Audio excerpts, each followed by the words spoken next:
Okay, so I just came across this insane DIY project called Oasis. It's like a smart terrarium that's 3D printed, Wait, what? A 3D printed smart terrarium?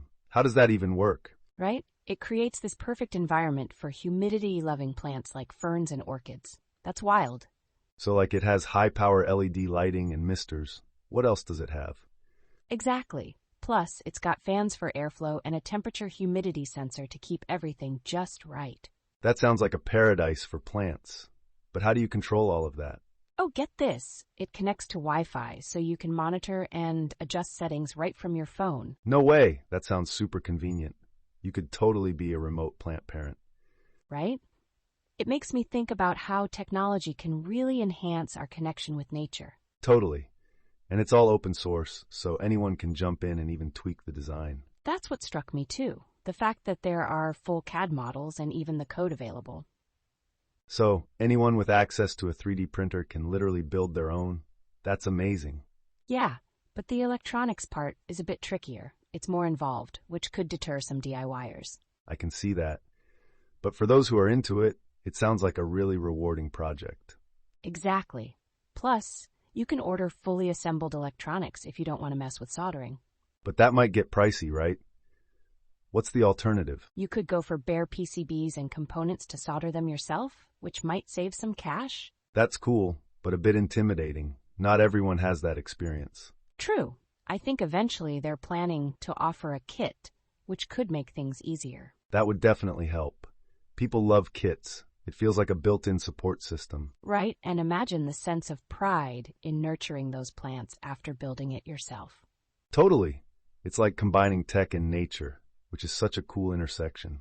And it's so relatable. I mean, who doesn't want vibrant plants and a bit of tech magic? Exactly. I just wonder about the community around these projects. It must be full of creativity. Oh, absolutely. DIY communities thrive on sharing ideas and helping each other out. I love that. It really shows how technology can bring people together. And speaking of creativity, think about how many plant varieties you could experiment with. Right? You could create mini ecosystems. It's like being a plant scientist at home. I never thought of it that way. And adapting the design for specific plants could be a fun challenge. Totally. It's like each range of plants could create its own little thriving microclimate. Exactly. And if someone succeeded, they could inspire others to try too. And think about how inspiring that is for kids. It brings science and nature to life. Yes, that's such a game changer for education, learning through real-world application.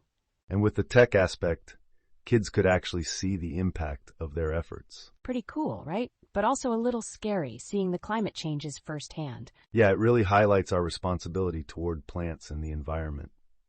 And the creativity it sparks can inspire future innovations in gardening and tech. Exactly.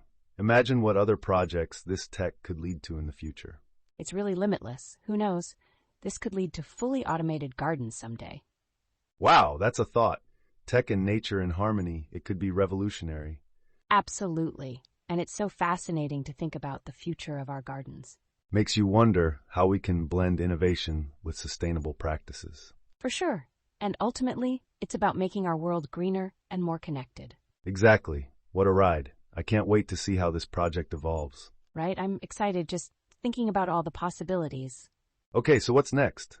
We need to brainstorm our own DIY projects. Absolutely. Let's dream up some tech-infused gardens next.